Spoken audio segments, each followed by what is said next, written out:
I told the line, and I was very happy to support Babaman because I think he had one or two things that were going right for him.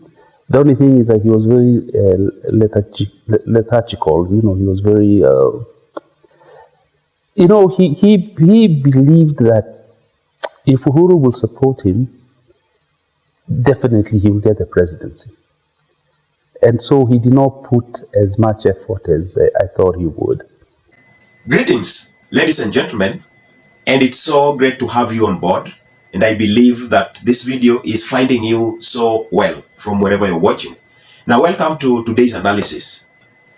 Now, you will agree with me when I tell you that Raila's cycle is kind of going through a metamorphosis. And it is going through a metamorphosis in this way. Very many stories are now developing every single day on how Raila, first of all, failed to become the president.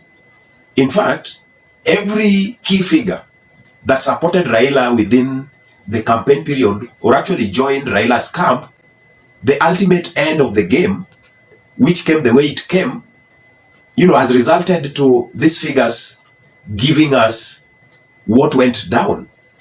And it is also appearing that we are yet to even get more from these leaders who know exactly how things went down. And if you look at the video that I did last on Mutahi Ngunyi versus Ahmed Nasir, there is a clip I posted at the very end of that video, and it was giving you what Mutahi Ngunyi's perspective on how Raila failed was being brought about. And you will try to question, why is Mutahi Ngunyi now coming to give the secrets when he is shifting allegiance?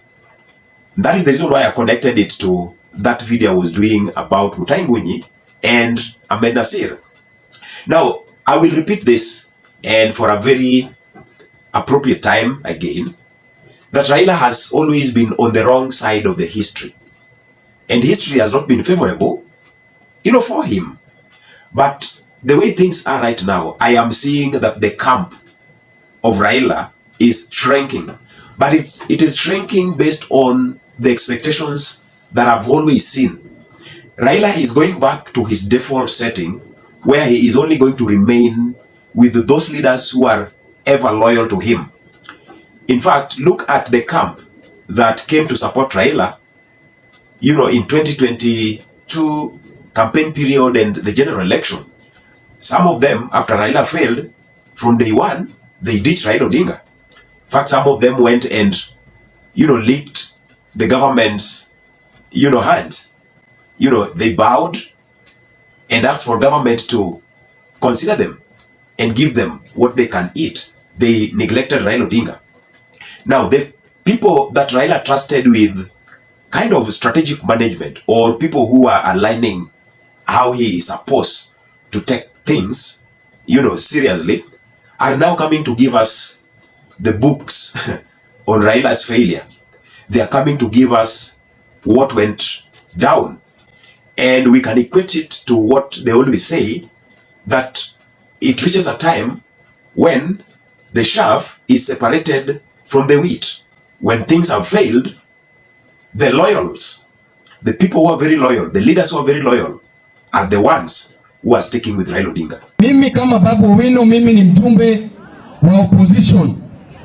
Kwa hivyo ninatakiwa ni oppose jambo ikiwa mbaya na pia ikiwa mzuri. Mimi kazi yangu ni ukweli uongo. Ikiwa mzuri nina oppose, ikiwa mbaya pia na sofa bado sijaona jambo mzuri ambayo imefanywa na hii serikali. And it is very unfortunate because a man who always fights for what is right, a man who always parades himself to be people-centered man, a man who, according to Chinua Achebe's, words, he would term him a man of the people based on the kind of goodwill that the people are attaching to him. This man is a man who is finding history not to record favor for him. And so, Raila Odinga might end up as a man or a president that Kenya never had, as the politician that the landscape never gave favorable conditions, so that he will triumph and he will see the victory that will give him the utmost satisfaction after he accomplishes what he does best. In fact, I was looking at how people were reacting. People were giving their feedback to the claims of Mutahi Ngunyi, and the same people who are very loyal to Raila Odinga will not always buy into what Mutahi Ngunyi was bringing forth. But perhaps it is the truth, because even for me, I always know that there is one point where Raila misses the mark, the point of who is very much capable of not betraying him at the very negotiation table. Another thing that Raila doesn't give attention to is that power is always taken and it is not given. So when you play your game, you must know that even though you are the favorite to the people, even though you are the darling to the people, you must ensure that when you are going for power, it is taken. And this message should actually send down the hills of the people who are looking forward to take over Raila's political, momentum. They should know that when you are going for power, you must make sure that you take power and don't wait for power to be given to you. The kind of spirit that Raila used to fight with in his political activities, and any upcoming leader must now develop the intrinsic strategies that will spearhead him to only one end, and this end is the end of taking power and not waiting to be given power. And it has actually changed the trajectory of our politics. The moment a person comes into office as the president, one thing he must do to make sure that power doesn't get out of his grips, they must make sure that everything is aligned to their perfect, will, such that whenever they sit and declare something in line with their will, it becomes accomplished the way they want them to be accomplished exactly.